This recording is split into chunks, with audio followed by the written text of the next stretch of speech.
What's up guys, welcome to another episode of the iherng podcast, and today we will address a question from email itself. Hi Sean, my name is Adrian. First of all, I would like to thank you for the amazing works that you have done.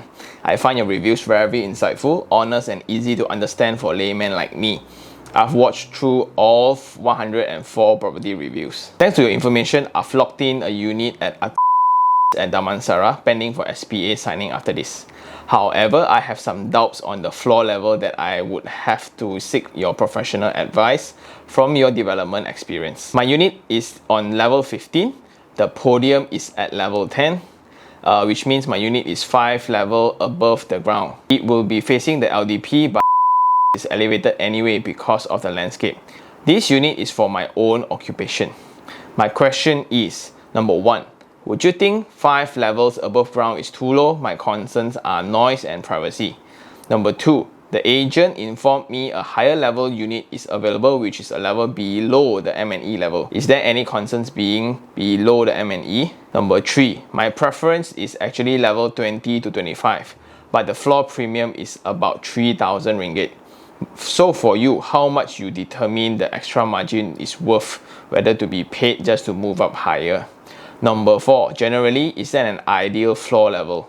Any criteria that I should base on to determine this? I look forward to your honest opinions as usual. I hope you will keep up your good work. All the best in buying your new home. Thank you, Adrian. Oh, sorry, I forgot to put a note to censor the project's name if you decide to share it as a video. It is for your information as reference. You tell me after the second email. So I think that explains the beeping of the project name. So thank you very much, Adrian, for the email. So the context of the email is his book and unit. So he's now at level 5 and he's wondering, is there an ideal height for an apartment, right? So what's the ideal height and how do you justify the premium versus the value that you will get? Is there such thing as an ideal height? To me, it depends on the surrounding. So what do I mean by that is, if it's in a jungle of concrete structures, for example, Mont Kiara, then it really matters. So because if you realize the only problem with Mont Kiara, especially in certain towers where it's too close, right? And when the sun actually goes in a certain angle, whatever bottom units, right, are all dark. And you don't even talk about view. There's no view. The window is solely for ventilation. No view one. Then for certain properties in KLCC area, as we say, KLCC views matter. And that has been one of the selling points, especially if you're running an Airbnb unit. The view to KLCC, right, fetches a premium. And that only is available to certain orientation and certain height, right? Certain height only you can see. So in level 33 and level 3, the difference in the city center is very high. So as you point out in your project, right, it's adjacent to LDP. And I think below that, there's nothing else. The only thing you need to think about is noise. And something you need to clarify, right? Is there anything else behind your property? So let's say, if I were to buy this block today, right? You're going to tell me there's future development. Okay, there's future development. Where? Where is the future development? So is it like in front of mine? Oh, we don't know yet. This is a complex. So maybe you want to consider higher. Then if you consider higher, but if this block is going to be like that, then habis or whatever, so you cannot see with it.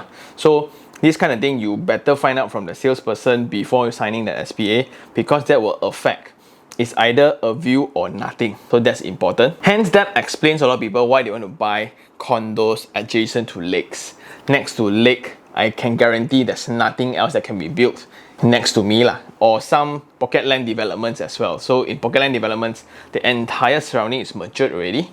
So I will just plonk one building there, and it's certain that there won't be any more high-rise in proximity because there's no more land to develop. Because of that, I think with the current drone technology as well, developers are able to determine the view for you already. Because in the drone, right, you're able to tell at what level, at what building height.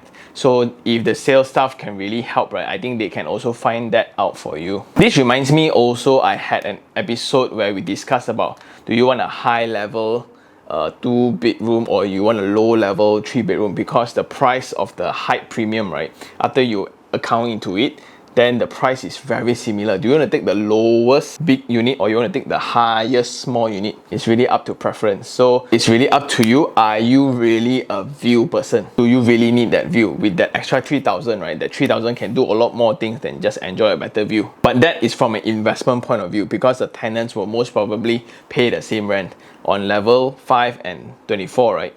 Someone 3-bedroom is 3-bedroom lah. But if it's for own occupancy, then it's really up to you. Are you willing to pay 3,000 for a better view? Then whether is it under an M&E or above M&E, for those who are not sure, usually in level 14, in Malaysia, level 14, because 14 is a very unlucky number for Chinese lah. 十死 or 杀谁 sure die. So that's a translation. That's why in Malaysia there's 13A. Then it's level 13, 13A, then 15. There's no level 14 in Malaysia's address book lah. So certain postage or our post Malaysia, they don't recognize, they will still put 14 one.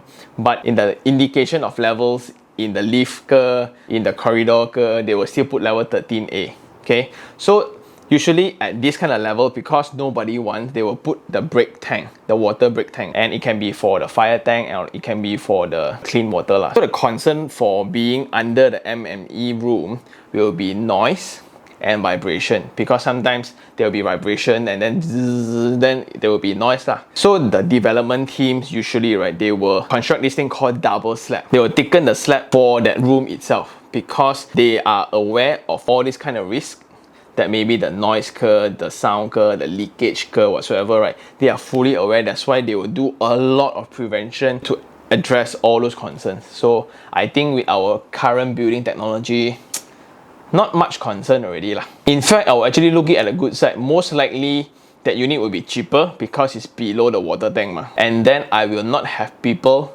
stomping upstairs. Dum dum dum dum dum. Always is a common thing for high rise when the person above, right, doing burpees or something else lah.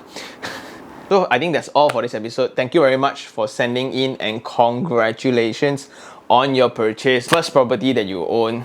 That feeling, right, of adulthood, of growing up is just nice, right? So I will still work hard on finding my own home. I'm having so much fun for that. But anyway, thank you very much. For those who still have any other questions regarding real estate, do just email me at TANIHERNG, or you can just follow me on IG, Instagram, IHERNG, and I will see what I can answer from there. Thank you very much for watching, and see you guys on the next one. Ciao.